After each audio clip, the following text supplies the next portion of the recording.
Hi everybody, it's Anne here on the Guastio, downtown Montreal, dark Montreal. It's getting dark really early these days, and thank goodness there's Christmas lights up to brighten up everything. So that's good news. Excuse me. I want to talk to you about the vagus nerve today. Now, before going into that, I wanted to ask you first, are you having fatigue? Are you having brain fog? Are you having gut problems, anxieties, food sensitivities? If you answer yes to some of them, it could be because the vagus nerve is playing a role in that. Now, what's so important about your vagus nerve here? It sends out fibers from your brainstem down into your visceral area. So it has this connection going here. It's basically the captain of your inner nervous center. You can think about it that way. Or the quarterback. It runs a lot of things. So I wanted to talk to you about what's so good about the vagus nerve and why we need to stimulate it and keep it operating optimally if we can. The vagus nerve prevents inflammation. And hear me out on this one. There's some medical news out by a neurosurgeon named Kevin Tracy. He was the first one to prove that stimulating the vagus nerve can significantly reduce inflammation. Why is that important to you?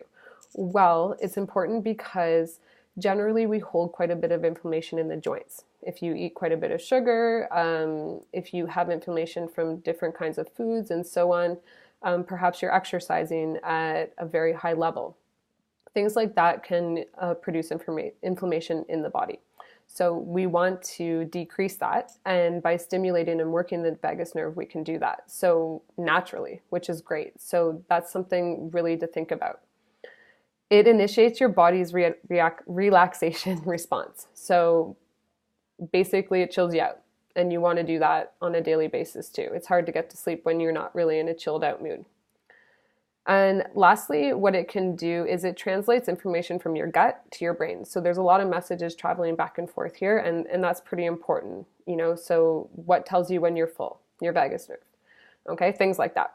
Now, how can we stimulate the vagus nerve? Because I'm sure everyone would want less inflammation in their body. I'm sure everyone would like to chill out a little bit more, especially in this season.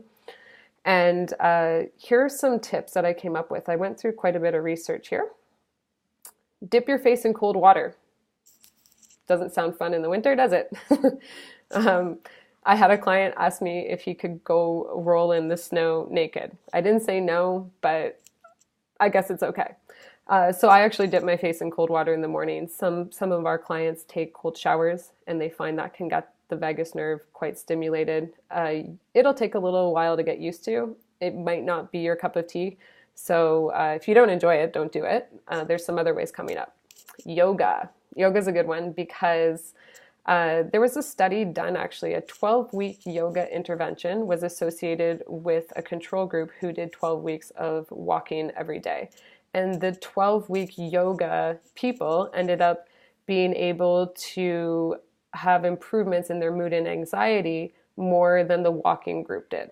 So that's pretty interesting because, I think all exercise is great, but the stretches that yoga does can sometimes really release the nerve, especially if you have a really good yoga teacher who knows what they're doing, and they can tell you maybe what you're releasing. And you could also ask your yoga teacher about your vagus nerve. They should know about that. Laughter. There's some studies out about laughter at the moment. There's actually laughing yoga as well. I didn't even know about that. I've never been to a class, so if you've been to a class, I'd love to hear about it. But basically, laughter gets the diaphragm going, which is a muscle group down in your belly.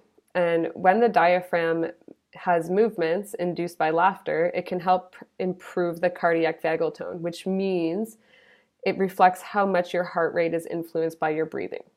So that can play a big role in your heart rate. Exercise. I'm never going to say no to exercise. When you get some mild exercise going on, walking every day, even just riding the bike and so on. And I'm talking about people who have gone from a very sedentary lifestyle and they're trying to get active. So getting active on a daily basis can really help stimulate the vagus nerve and get you going. Lastly, osteo. Here we are. Of course, there's something about osteo in here, right? So, through techniques that we use in the office, what we really try to do is get the vagus nerve operating properly for people. And they can notice a big difference in their movements and how their body is operating right after the appointment.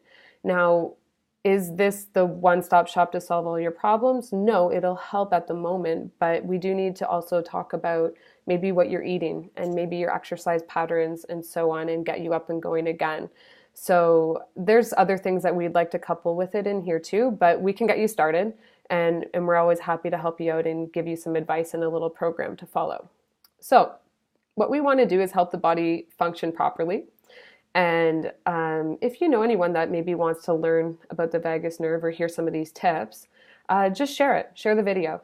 And if you share and you decide to come in for an appointment by the end of the year, we'll offer you 10% off your appointment. So we'll see here if you share on Facebook, no problems. And we're looking forward to seeing you before the new year. Take care, guys.